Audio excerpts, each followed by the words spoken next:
ist Rind und ich kann's wirklich nicht verstehen. Das Fieber muss doch runtergehen. Die Nosen rinnt, der Kopf tut weh, im Hals da brennt's, oh je, ich sag, was wird denn das noch werden?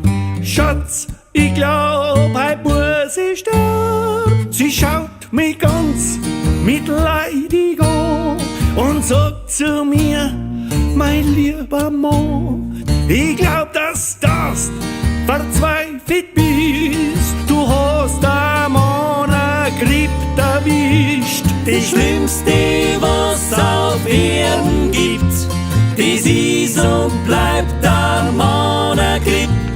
Der Herrgott hat sich schon was gedacht, wie er die Mannergrippe hat gemacht. Er hat das da nicht ohne Grund, weil Manner, das sind harte Hund. Und so eine Grippe halten noch graus, die schwachen Weiber gar nicht aus.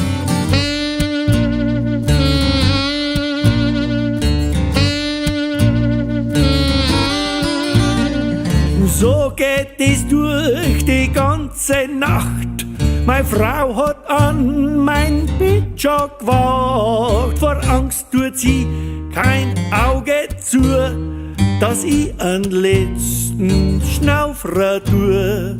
Oidi, ich halt das nimmer aus. Geh hol einen Doktor her ins Haus. Ich glaub, es war am gescheitern noch. Er ruft einen Hubschrauber gleich an. Fast was wirklich um mich geschenkt. Der Pfarrer hat mich schon versenkt. Doch irgendwie ist es heut, haben sie dann doch noch mal der Greit. Das Schlimmste, was auf Erden gibt, das ist und bleibt der Mannergrippe. Ja, das ist schon ein hartes Los. Die Schmerzen, die sind riesengroß. Doch man hält's aus und tut sich's um. Sein Backen muss jeder drum. Ein Mann kriegt das schon rein in die Wirn.